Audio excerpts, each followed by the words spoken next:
Super Bowl 14 was a confrontation between pro football's greatest team, the Pittsburgh Steelers, and the league's most surprising, the Los Angeles Rams.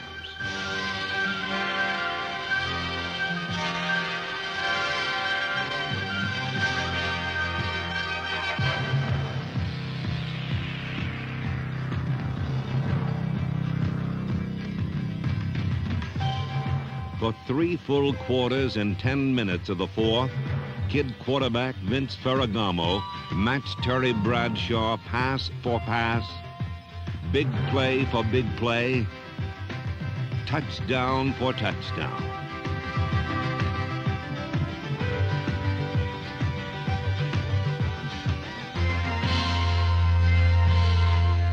In the best Super Bowl so far, the Rams won respect, but not the ball game. Georgia Rosenblum made NFL history by becoming the first owner to lead a team to the Super Bowl in just one season. Her confidence and poise won respect throughout the league, just as her football team won respect. For Georgia and head coach Ray Malavasi, it was a fitting climax to the most remarkable season in the Rams' 42-year history. A season of high and low drama that peaked with the team's great performance in the Super Bowl.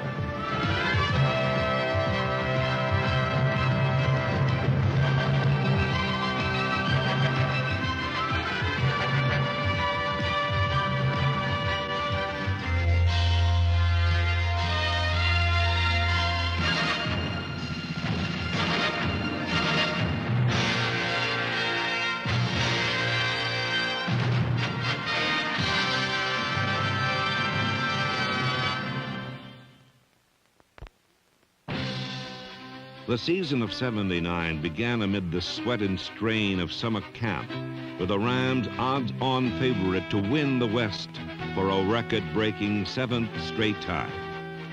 But once the season was underway, the certitude of Rams fans and players gave way to a new reality. Los Angeles would not dominate their division as they had for the past 6 seasons. Their schedule contained no laughers, as the Rams lost more often than they won. One play against San Diego served to symbolize their futility, as opportunities were squandered and playoff hopes dimmed, much to the chagrin of fans, players, and coaches alike. But there were solid reasons for the yawning start. The team picture was a portrait in pain, as wholesale injuries removed 19 players from the roster. At times, it appeared more athletes wore civvies on the sidelines than uniforms of blue and gold. Of the 4 team captains that took midfield on opening day, only one was left at season's end, Jack Youngblood, who played with a broken leg. The offense was hit hardest. Pat Hayden and Vince Ferragamo both suffered broken throwing hands. John Cappelletti was finished before the season began, while Lawrence McCutcheon never regained pre-injury form. John Williams and Doug Smith were subtracted for the season, and all-pro guard Dennis Harrah missed time with a broken leg. Both regular receivers, Ron Jesse and Willie Miller, went down with serious leg injuries, while Billy Waddy had a hamstring that hampered him until late in the year. For the second straight season, number 34, Elvis Peacock, a number 1 pick, was lost for the year, robbing the Rams of his much-needed breakaway speed.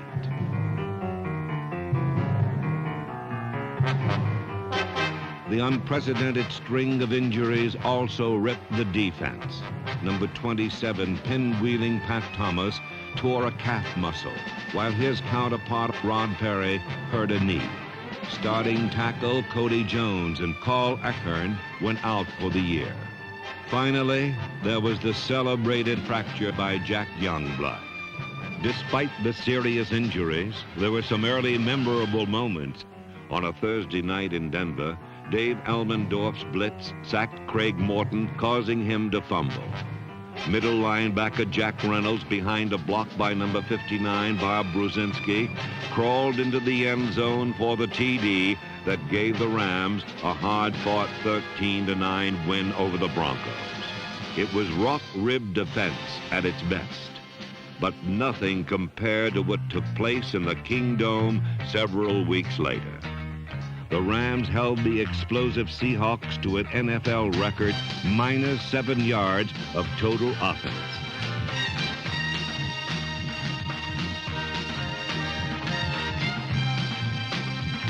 This second of 3 shutouts for the season was so awesome, the Rams had the ball for 45 minutes on offense as Pat Hayden completed 13 consecutive passes while leading the attack to nearly 500 yards. But just when Hayden had reached the top of his game, he was lost for the season. Raw rookie Jeff Rutledge suddenly found himself at the controls.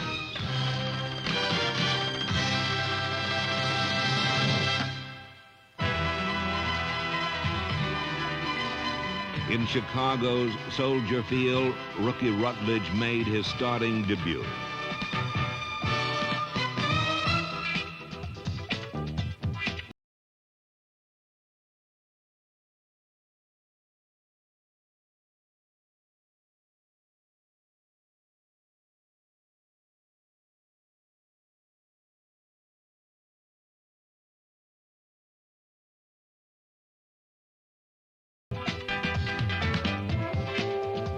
The special teams joined in when Nolan Cromwell blocked a punt and Jim Jodat picked up the prize for a quick 6. But just when it seemed the Rams would win their second straight, events showed shadows still hung heavy over this team. 2 interceptions led to a fourth quarter come-from-behind win for the Bears. The defeat was LA's 6th in 11 games, and with the season 2/3 over, it seemed certain the Rams would miss the playoffs for the first time in 7 years. With so many regulars injured, nearly everyone gave up on the team, except the Rams themselves. The turnaround came in the Coliseum. Vince Ferragamo, broken hand healed at last, made his first professional start and led the Rams to victory. Ferragamo beat Atlanta's blitz twice for touchdowns, and the team regained first place in the NFC West.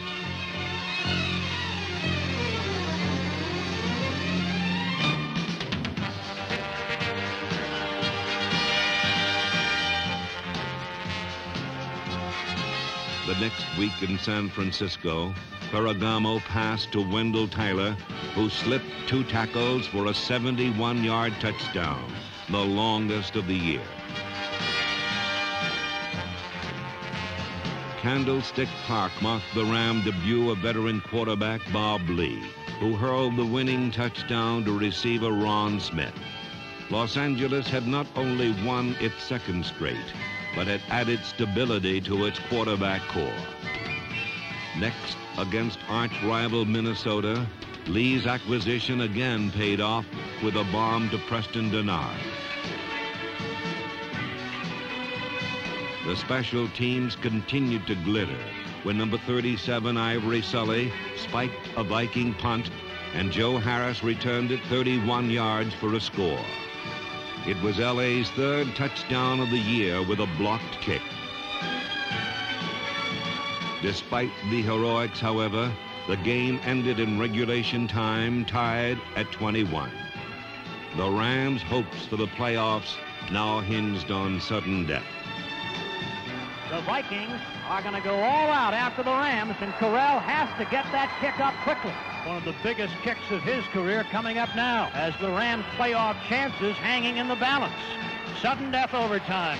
Here's the snap, the placement, the kick is, it's a fake! It's a fake! Going to the end zone! A touchdown for the Rams! A touchdown for number 21, Nolan Cromwell! And the Rams win in sudden death overtime!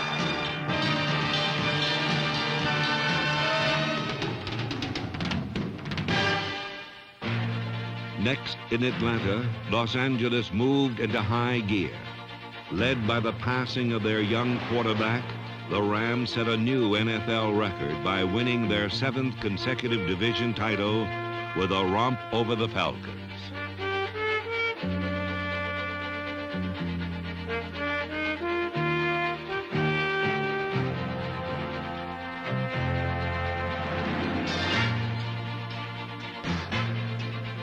All facets of the team came together. Brilliant offense and relentless defense, which caused 6 quarterback sacks and 5 Falcon turnovers.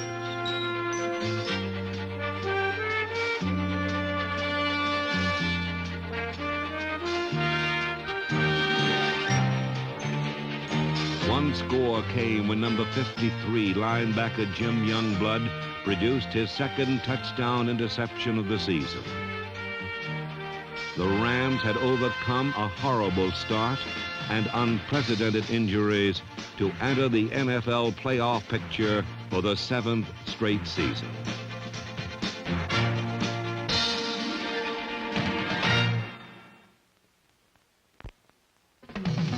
The Rams' path to the playoffs was paved by great defense.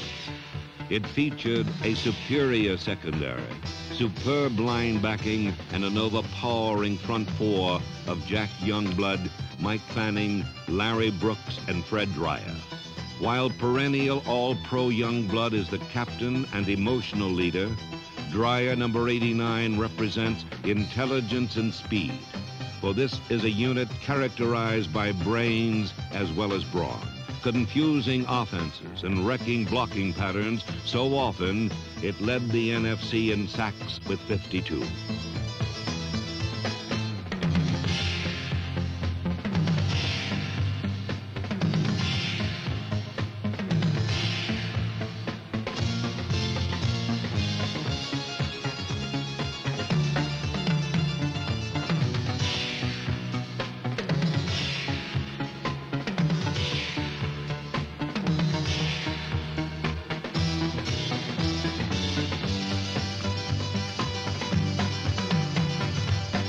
To enemy quarterbacks, the Ram defense was an avalanche of blue and gold from which there was no escape.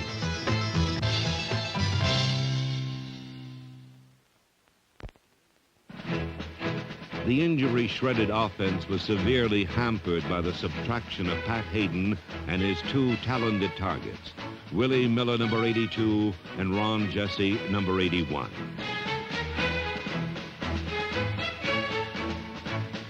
But the key to the season was the emergence of young replacements like number 88, Preston Denard, who started 11 games and led the team in receptions.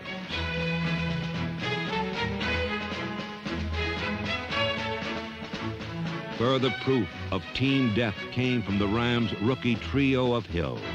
Number 87, Drew Hill, number 24, Eddie Hill, and starting guard, Kent Hill.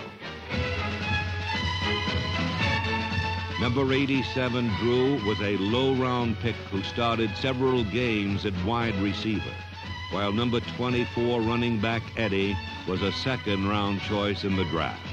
But the top of the Hills was number 72, Kent, a number 1 pick who made it big on what well may be the best offensive line in football. Youngsters like Hill and Jackie Slater joined 3 All-Pros. Center Rich Saul, number 61, tackle Doug France, number 77, and guard number 60, Dennis Hercules Hara, in consistently clearing a path for Ram running backs.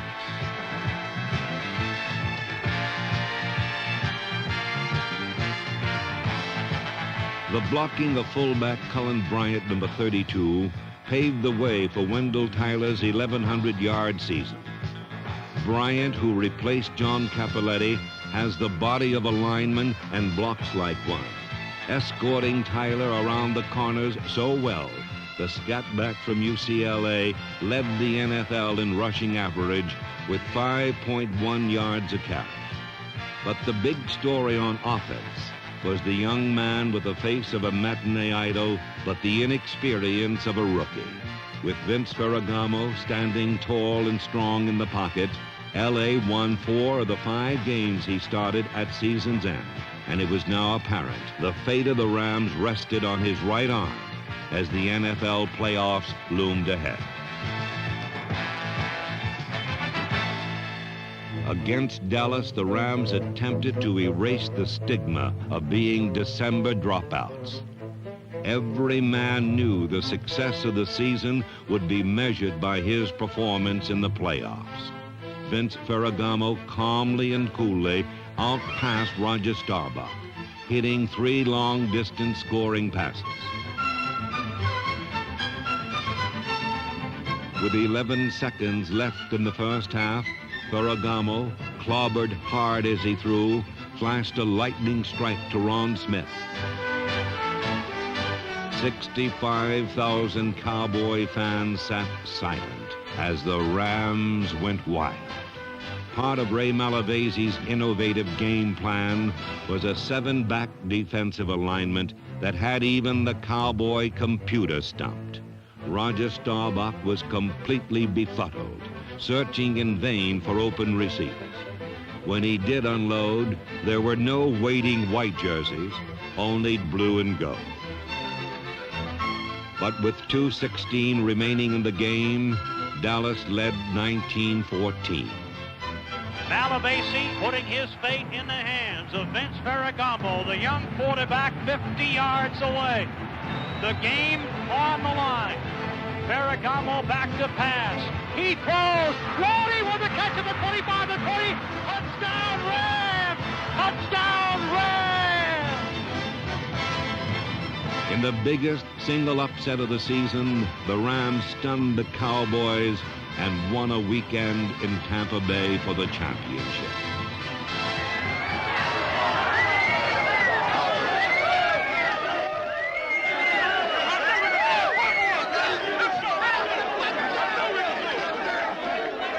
Of all the locker room celebrants, none was more effusive than Ray Malavese.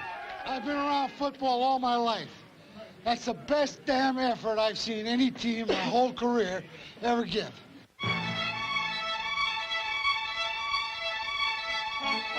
For the 5th time in 6 years, the Rams appeared in the NFC Championship game. For the first time, they won it. Inspired by the presence of Captain Jack Youngblood, playing in pain with his broken leg, a savage Ram defense turned in its 2nd straight jewel. Left, split left!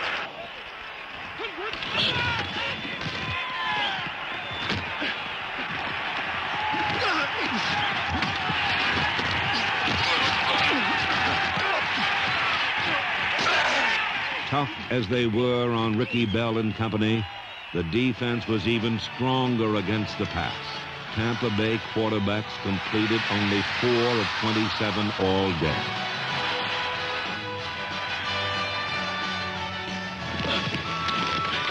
In the Cinderella season of Tampa Bay, the Bucks stopped here, never crossing midfield until the second half. With defense taking center stage, the offense consisted of short passes to the setbacks and 2 tight ends, Terry Nelson and Charlie Young.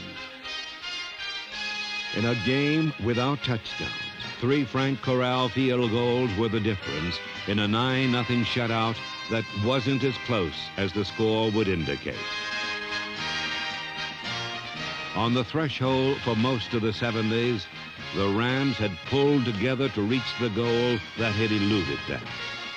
Tampa Bay's dream was over. The Rams had just begun. The Rams now having trouble containing their emotion. The Rams are on their way to Pasadena. The Rams are in the Super Bowl, and they're heading back to California as NFC champions.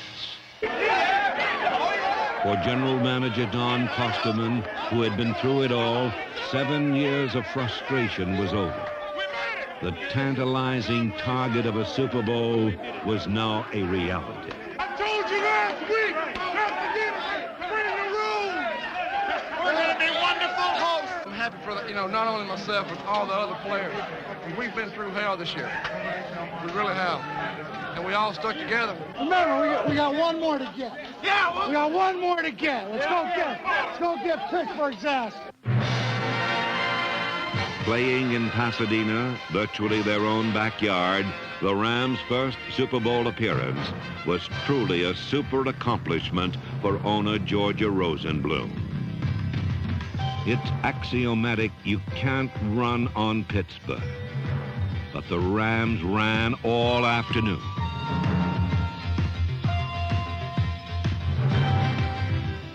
No one stops the Steelers' great ground game, but Pittsburgh was held to 84 meager yards.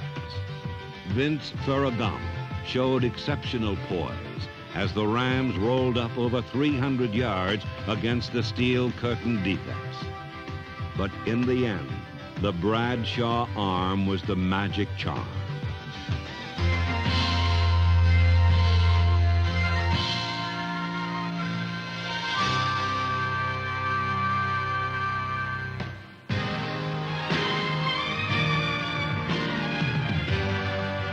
In a game where the lead changed hands 6 times, the Rams lost, but were not outplayed. They won the hearts of millions and the respect of an entire nation with their impressive performance in a Super Bowl that was the most exciting and well-played of them all. They had gone to the wire with one of football's finest teams ever.